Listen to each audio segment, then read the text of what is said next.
Uma realização da ADE Paraná, Associação de Divulgadores do Espiritismo do Paraná, no ar, mais um Diálogo Espírita. No programa de hoje nós vamos ter os seguintes assuntos. O tema livre vai discutir a parábola do trigo e do joio. Depois o Espiritismo responde à inutilidade do remorso e o remédio para a solidão. E no quadro Nosso Lar, nós vamos ver a situação da alma durante o sono, durante os sonhos, nos transes mediúnicos e no estado de coma. Fique conosco e nos acompanhe em mais um Diálogo Espírita.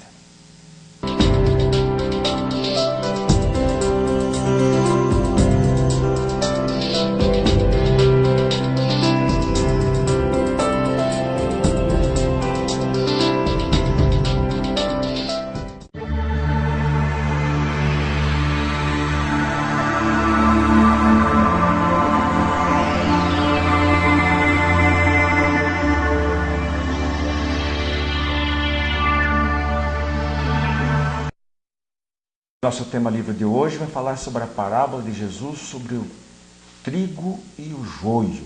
O que seria esse joio que é tão falado e para que serve ou não serve para nada? O que ele faz dentro dessa parábola de Jesus, né? Comigo aqui, Marlene Venâncio Esperandil, Gilberto Tomasi. Marlene, de início eu gostaria que você lesse essa parábola, por favor, para nós, para sintonizar o nosso telespectador. Então vamos lá, amigos. O reino dos céus é como um homem que semeou boa semente em seu campo. Mas enquanto todos dormiam, veio seu inimigo e semeou o joio no meio do trigo e se foi. Quando o trigo brotou e formou espigas, o joio também apareceu.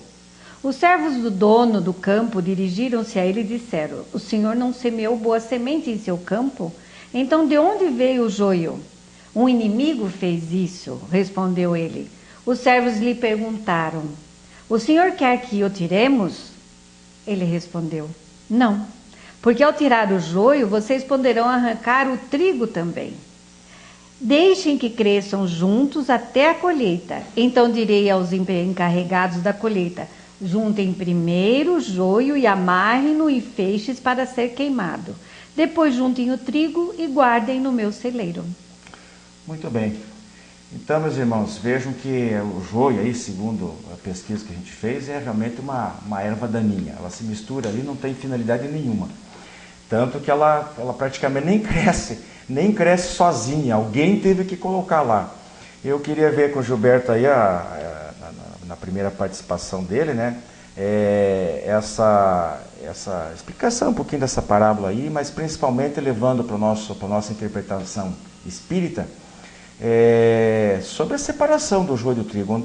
O que é o joio na nossa vida, Gilberto? Olá, amigos, Wilson, Marlene.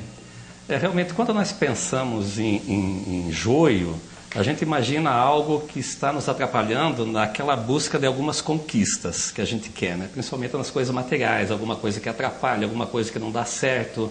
Mas, na verdade, o joio está também naquilo que a gente faz, nas nossas atitudes, aquelas coisas erradas que nós fazemos, né? Aquelas situações em que a gente tem que parar, ponderar, pensar, não deixar que uma influência externa acabe atrapalhando esse processo nosso de viver conforme os ensinamentos cristãos que a gente tem. Então, o joio são essas interferências que a gente não consegue dar conta disso, né? Então tem que prestar muita atenção nisso, não deixar que esse joio se misture ao trigo, né? Separar o que é certo, o que é errado.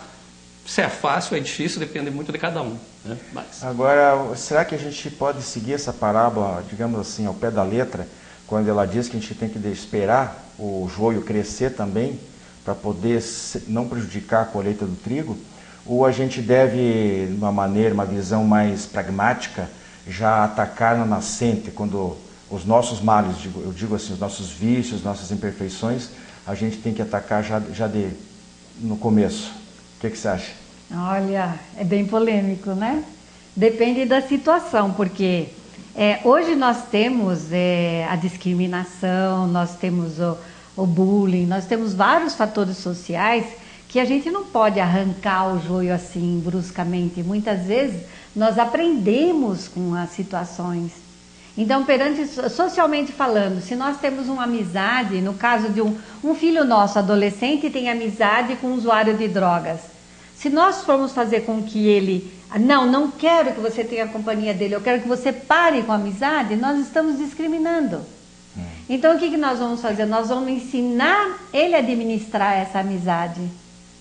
E no devido tempo ele vai estar aprendendo com essa amizade e essa amizade também estar aprendendo com ele. Até porque nesse caso, desculpe interromper, talvez o joio, então, é uma forma de ensinar a outra pessoa a lidar com a situação. Exatamente. A tentar ajudar nesse caso. A lidar com mais carinho. Vamos supor, se a gente voltar à plantação. Quando nós tiramos o joio, nós estamos dando carinho ao trigo. Então tem a situação prazerosa ali no meio também e o aprendizado, né? Tanto todas as situações. Os espíritos colocam que a gente realmente precisa do conhecimento, né? Que precisa passar pela fieira do mal. Eles dizem que tem que passar pela fieira, passa pela ignorância, Sim. não obrigatoriamente pelo mal, né? Mas ele também diz o seguinte, que você precisa conhecer o errado para valorizar o certo, para você fazer essa distinção. E eu acho que aí é que está o segredo, né? Esse deixar o joio crescer é nesse sentido de você chegar ao ponto de, pelo autoconhecimento, você saber o que é um, o que é outro. Distinguir uma coisa da outra. Porque senão você vai arrancar o trio. A ideia da parábola é essa. Fala, né? Você vai acabar arrancando as coisas boas porque você não sabe, não se definiu ainda, não tem discernimento suficiente. Agora, eu acho que a gente passa, né, Gilberto e Marlene, esse joio, ele está em todo lugar, né? Então está, até como se falou aí, nas amizades e companhias, nos modismos, né? Quantos modismos nós temos hoje? Nos costumes sociais, na conduta diária, nos hábitos, na alimentação, né? Nos divertimentos. Então, em toda ação nossa do dia a dia, existe o trigo e o joio. Está cheio de joio por aí, no nosso dia a dia, na vida social. E aí que a gente tem que tomar cuidado para a gente fazer as escolhas certas, pelo nosso livre-arbítrio. Porque se a gente colher misturado, a gente vai ter que consumir também misturado. Né? Com certeza. Se você me permitir, eu não vou contar toda a história para não tomar o tempo, mas aos 7 anos de idade, uma professora me ensinou que se uma amizade me acrescenta algo, se essa amizade me faz crescer, se essa amizade é sincera e me aponta os defeitos, eu tenho que conservar com unhas e dentes. Se essa amizade não me acrescenta nada, ela é prejudicial e não me dá a força necessária para o crescimento, eu conservo também. Com um bom dia, uma boa tarde e uma boa noite. Interessante. Né? Isso para mim, dos 7 anos de idade, está até hoje na minha cabeça. Então, Gilberto, será que a gente tem mesmo nós espíritas, será que nós temos essa preocupação de... E aí a gente lembra, né, de Jesus orar e vigiar, né? Essa vigilância, será que a gente consegue exercer com uma certa disciplina, realmente de sempre, antes de dar um passo, né? Antes de dizer alguma coisa, até mesmo de pensar alguma coisa, será que a gente reflete antes se isso é joio ou é trigo? Num primeiro momento não, infelizmente. Mas aí que está orar e vigiar. Mas o importante nisso tudo é não agir com precipitação. Porque a precipitação ela causa um estrago enorme nesse processo, né, de separação do joio e do trigo. Mas, como se disse, né, Wilson, orar e vigiar. E o importante nisso tudo, e para nós espíritas, falamos espíritas porque somos espíritas, mas independe da religião, no momento em que você não consegue fazer essa separação, que você se deixa levar então pelo joio, é no momento seguinte você parar, analisar e tentar reverter o quadro.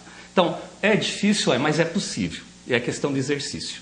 Então, se nós quisermos, nós conseguimos sim. Porque nós temos o ensinamento, nós sabemos as causas, as consequências de deixar que o joio se sobreponha ao trigo. Então, não é fácil, convenhamos, não é fácil, mas é possível sim, desde que nós queiramos. Você que é psicóloga, como é que você vê? Eu vou puxar um pouquinho aqui, num terreno que eu já quis explorar em uma outra oportunidade. Em relação à televisão, por exemplo, né? A programação da televisão, para crianças, para os jovens e tal. Como é que você faz essa separação do joio e do trigo? Tem muita coisa boa na televisão, mas também tem muito lixo, muito lixo moral. O que você recomendaria para os pais, principalmente? Principalmente para os pais. É uma polêmica muito grande e nós não temos controle nenhum sobre ela. em primeiro lugar, é a disciplina. Separar o joio do trigo ali é a disciplina. Disciplina de horário e não colocar a criança. Os pais reclamam, Wilson, porque os filhos ficam dentro do quarto no computador. Onde é que nós ensinamos eles a ficarem dentro do quarto no computador? Quando nós colocamos na frente da televisão para eles darem sossego, para descansar, né? Então, nós temos que saber muito bem separar as programações e não ser cômodo. Eu deixo lá, tá assistindo, tudo bem. Não, é o joio mais pernicioso que existe na sociedade. Você falou da internet, né, do computador e internet, que se inclui junto com a televisão, né? Uhum. São tecnologias maravilhosas que trazem entretenimento, trazem conhecimento, mas precisa de orientação. Dependendo da idade. Depende da idade. Exatamente. Então os pais não podem simplesmente abrir mão e dizer, eu não consigo, eu perdi o controle, eu larguei mão. Não. Jamais os pais podem desistir da empreitada de bem educar os seus filhos. Uhum. Porque quanto mais eles relaxarem nesse aspecto, mais responsabilidade eles terão pelo futuro dos filhos, por aquilo que acontecer, para as futuras escolhas dos filhos. Uhum. Né? Vejam que isso é um efeito dominó, porque pelo processo de reencarnação, nós deixamos de educar adequadamente os nossos filhos, eles, por sua vez, talvez pequem na educação dos netos, e daqui a pouco somos nós que já somos filhos de novo desses. Uhum, e nós vamos sofrer de novo as consequências. Então é um ciclo, né? Por isso já se diz que é um ciclo reencarnatório. Então não adianta querer fugir dessa responsabilidade. Nós temos que nos empenhar e sacrificar. E aí que eu digo, o joio do trigo, a priorizar, e nós falamos no programa anterior sobre o dever número 1 do ser humano, que é amar a Deus. Amar a Deus é isso, é procurar se melhorar, procurar crescer e não fugir das nossas responsabilidades, né? Com certeza. A acomodação, muitas vezes, como você falou, né, Wilson, que faz com que nós não prestemos atenção que o joio está tomando conta. É mais fácil, é mais cômodo. Deixa como está, com o tempo a coisa se resolve. E não é bem assim, né? Agora, outro ponto sensível aqui que a gente tem que não pode deixar de mencionar, né, meus irmãos? Em relação ao joio e trigo, aliás, é muito usado essa parábola em relação às diversas religiões, né? E a gente tem que tomar bastante cuidado, porque a gente, dentro da doutrina espírita, nós temos por praxe, né, por princípio, de não tecer críticas a quem quer que seja. Respeitar, acima de tudo, o direito que cada um tem de ter a sua crença ou credo e praticar a religião como bem entender, e interpretar a vida como também ela consegue entender. Porque nem todo mundo está em condições de perceber a vida, percebe pelos seus óculos, pelas suas lentes, né? Mas os outros, em relação ao doutrina espírita, às vezes não pensam assim, não agem assim, né? Então, às vezes, ficam querendo combater como se nós fôssemos o joio. Uhum. Né? Não estamos querendo com isso dizer que nós somos essencialmente trigo, mas a gente tenta, né, seguir as lições de Jesus, realmente ser mais tolerante, mais compreensivo, inclusive com as outras religiões. Eu queria que vocês comentassem um pouquinho sobre isso aí. Me parece, concordo com você, Wilson, que nós somos colocados como joio, e nessa situação de ser colocado como joio, essas pessoas estão influenciando outras para que pensem da mesma forma. Então acaba criando um círculo vicioso. Falta de conhecimento, falta de interesse em querer se orientar a respeito das pessoas que estão em voltas, né? Você tem toda a razão nesse sentido. Ou má fé, né? Exatamente. E uma coisa muito importante, Wilson, independente da religião, nós temos que tomar cuidado de não dizer a nossa opinião em nome de Deus. A nossa opinião, eu não gosto, porque o espiritismo é disso, o espiritismo é daquilo. Eu estou falando em nome de Deus, então nós temos que tomar muito cuidado o que nós falamos em nome de Deus. Verdade. Então eu vejo, meus irmãos, que esse joio e o trigo aí a gente tem que pensar, tem que analisar. Eu repito, enfatizo o que eu disse há pouco. Vamos procurar nos disciplinar de sempre refletir primeiro. Pense primeiro, antes de agir, principalmente, em relação a si mesmo, em relação às outras pessoas. Veja o que realmente é bom, se aquilo não vai machucar ninguém, não vai ferir ninguém, né? E isso não vai fazer mal para nós mesmos. Temos que tomar cuidado. Qual é a nossa essência? Nossa essência espiritual. Isso vai fazer bem ao nosso espírito, vai fazer mal. Pode fazer bem às vezes ao corpo, aparentemente, mas vai prejudicar o espírito. Temos que tomar cuidado com isso. E lembrar de uma coisa sempre. Tudo que é colocado na nossa vida, independente do tipo do joio, é para aprendizado. É para crescimento. Se nós não vemos sempre como um problema e a gente se apavora, a gente não sabe como lidar, não. O que eu tenho que aprender com isso? O que veio me ensinar? As coisas se tornam bem mais fáceis para a gente lidar. Com toda certeza. Então, meus irmãos, nosso tema livre de hoje fica por aqui. Muito obrigado e até a próxima oportunidade. Até mais.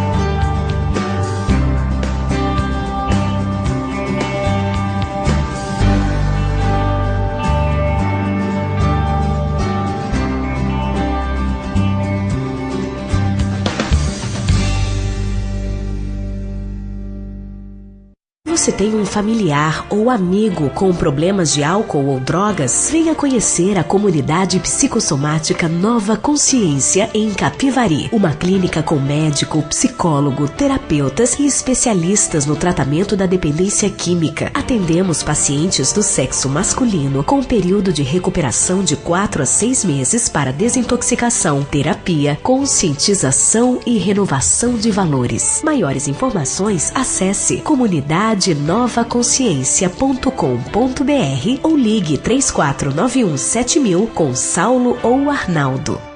A editora M, segunda maior do Brasil no segmento espírita, oferece um catálogo com mais de 400 títulos. Um de seus últimos lançamentos é o livro de mensagens Encarnação, Passagem para a Felicidade, de Francis Lene Magda da Silva, psicografando diversos autores espirituais. O livro divide-se em 3 partes: a constituição da família, a vida adulta, conquistas e desafios e testemunhos em prol da regeneração. Contatos, vendas@editoram.com.br, o telefone 19 34 97 7000.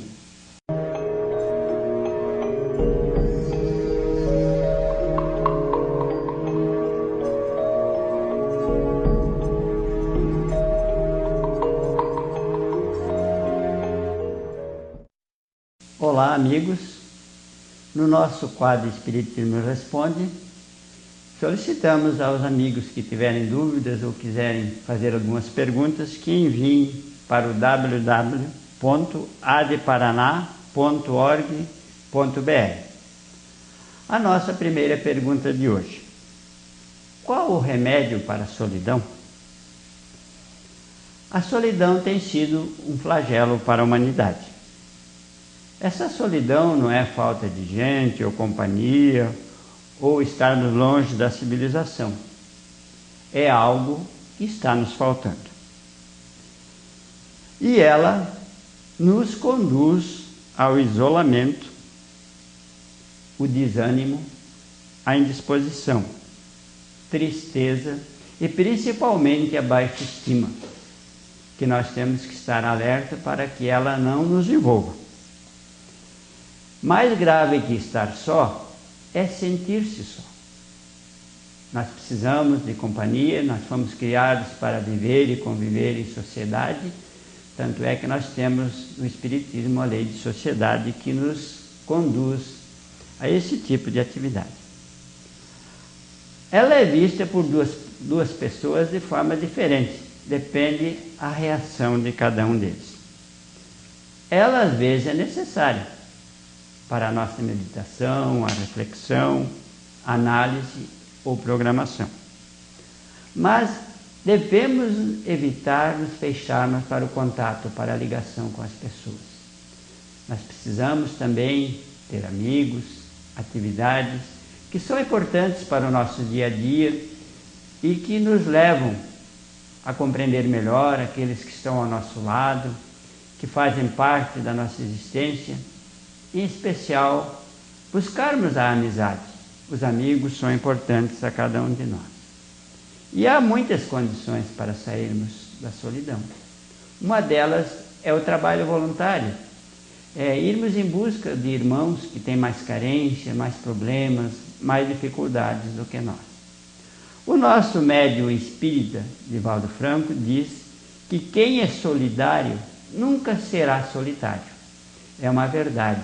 Essas companhias nos fazem bem, nos envolvem, principalmente nesse clima de acolhimento, por sabermos das nossas intenções e propósitos. O espírito Luana de Anjos, mentora também do nosso médium Divaldo Franco, diz o seguinte: que a vida adquiriria cor e utilidade se trabalhássemos em favor dos enfermos, crianças, idosos e abandono dos animais.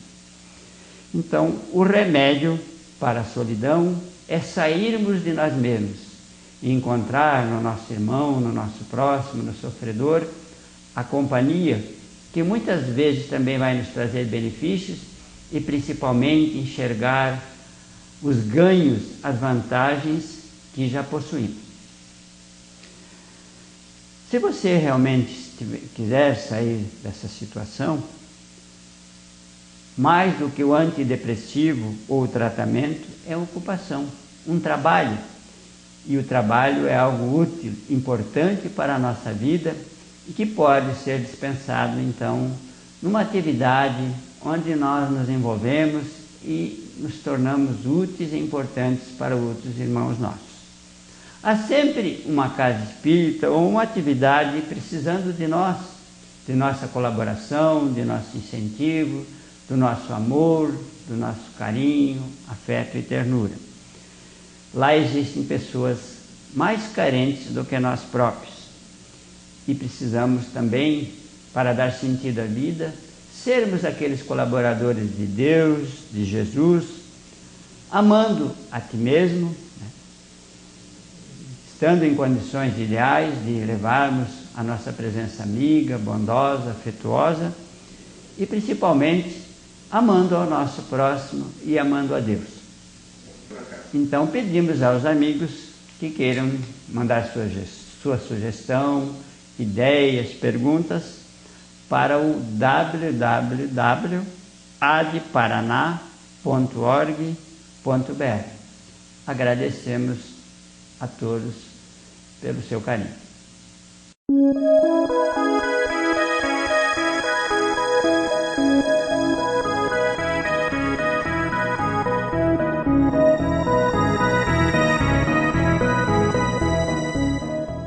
Amigos, nosso quadro Nosso Lar de hoje vai fazer uma análise interessante sobre a vida das pessoas, do espírito encarnado, mais particularmente, né, Gilberto? Eu digo o seguinte: às vezes nós falamos aqui que o nosso lar, existe as colônias espirituais, como o nosso lar, a dimensão espiritual, a vida dos espíritos desencarnados. E temos também a vida dos espíritos encarnados. Nós falamos que então o nosso lar é a Terra, né? Onde nós estamos. Mas na verdade, o espírito encarnado, ele está com um pé aqui e um pé do outro lado. Porque nós nunca estamos, o encarnado nunca está totalmente desligado do plano espiritual, né? Então, até André Luiz, ele fala, André Luiz e acho que Emmanuel, eles se referem assim, tem uma expressão sobre a casa mental. É onde está a nossa consciência, é ali que o espírito está. Então, o ponto que eu quero chegar aqui, Gilberto, é em relação ao sono, aos sonhos e outras situações de estados alterados de consciência, né? Então, eu queria que você comentasse um pouquinho em cima disso aí. O espírito, nessas situações, o nosso lar está, como eu disse, né, com o pé aqui e um pé lá. Na verdade, são nossos lares, então. Nossos lares. Nossos lares. E é verdade, né, Wilson? Porque, como encarnado, logicamente, nós estamos a maior parte do tempo no nosso lar terra. Mas existem situações que a gente vai ver mais à frente, que nós podemos sim estar em outro lar. Né? Em outro lar, através do sono, através do desdobramento, coma, como a gente vai ver. Então, nós temos o espírito tem essa possibilidade, sim, de estar aqui, ligado aqui, mas visitar outros locais. Ele está amarrado aqui, ele está preso ao corpo físico. Então, o que acontece? Durante o sono físico, né, o espírito sai, se afasta. Como os espíritos explicam, Kardec também, os laços que unem o corpo ao espírito, que é pelo perispírito, o corpo astral, o corpo intermediário, eles se afrouxam e o espírito pode se deslocar, né? Quando o espírito às vezes é muito atrasado, ele está muito preocupado, o corpo está enfermo, ele nem sai de perto do corpo. O corpo está ali dormindo, ele fica ali próximo, né?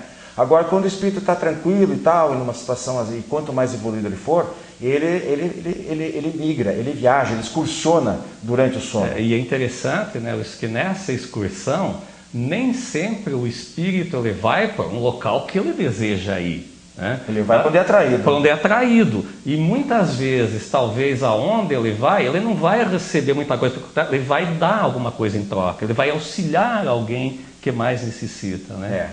Então, a gente colocou aqui, né, o sono às vezes permanece ao lado do corpo físico. Nos sonhos, nós temos sonhos, nem sempre são vivências espirituais, às vezes são apenas reflexos do próprio corpo físico, ou do psiquismo nosso, né? Preocupações do dia a dia, mas também vivências espirituais, onde o espírito vai ouvir palestras, vai para instituições de ensino, às vezes trabalha em equipes socorristas, quando ele é médium principalmente, isso acontece com frequência. Né? Então, nessa situação, ele tem uma visão mais ampla de si mesmo, do seu passado e às vezes até do futuro. E é interessante também que em algumas dessas situações, depois, quando você acorda, depois do sonho, quando você acorda, você tem a sensação de que realmente você esteve em determinado local. Você vê que não é nada das preocupações do dia a dia. A gente sabe diferenciar isso. E é gratificante. Por mais difícil que tenha sido o local, o caminho aonde você tenha ido. É como você falou, você vai aonde você é atraído. Mas é gratificante porque nós podemos ter noção realmente daquilo que nos espera, para que a gente possa fazer as coisas de uma forma diferente aqui, então. No caso dos transes mediúnicos, né, existem outros transes, hipnótico, etc. Mas no caso do transe mediúnico, o espírito também se afasta do corpo físico. Ou para dar condições de que o espírito comunicante transmita a sua mensagem, né, seja por qual processo for, psicografia ou psicofonia, ou ele mesmo, como o Gilberto falou há pouco, ele se desdobra, ele faz como nós falamos aí, viaja para fora do corpo. Né? E no coma, no estado de coma, que é uma condição muito interessante, que muita gente pergunta, mas o que acontece com o espírito, com a alma, enquanto o corpo está... Olha, ele está ligado ao corpo. Na hora que ele realmente romper os últimos cordões, né, os laços fluídicos que o ligam, ali há desencarnação. Enquanto não houver isso, ele está ligado ao corpo físico. Né? É tanto que durante o coma, o espírito está ali do lado do corpo, ele ouve, ele percebe o que está acontecendo, ele sabe tudo o que está acontecendo à sua volta, né? A diferença é a lembrança, né? Mas ele sabe exatamente, o corpo dorme, mas o espírito fica alerta, mesmo durante o coma, né? Às vezes ele não vai conseguir reassumir mais o corpo físico, porque a cabine de comando, que é o cérebro, está danificada, no caso de um traumatismo craniano, por exemplo, e outras vezes consegue. E ainda há outras situações aqui que a gente lembra sobre o sonambulismo, tanto natural como provocado, né? As projeções conscientes da consciência, onde o indivíduo se mantém consciente, mas ele consegue viajar no mundo astral, né? Digamos assim, e os problemas de catalepsia e de letargia. A catalepsia é um estado mórbido, né, que ele fica completamente imóvel, e letargia que, segundo os espíritos, seria um sono mais profundo. Sono mais profundo, né? E é interessante com relação a isso, né, Wilson, porque por mais pesado que seja esse sono ou esse sonho, né, o espírito ele tem noção exatamente de onde ele está indo. Né? Pode até depois, em algumas situações, não lembrar, mas tem noção sim do que está acontecendo. Fica no espírito, às vezes durante o dia reaparece na forma de intuição, de alguma coisa. Né? Então é isso, minha gente. Nosso lar fica por aqui, nosso programa também de hoje, Diálogo Espírita se encerra. Nós voltamos na próxima semana, agradecendo pela sua atenção, pelo seu carinho e muita paz a todos. Muita paz a todos. Até a próxima.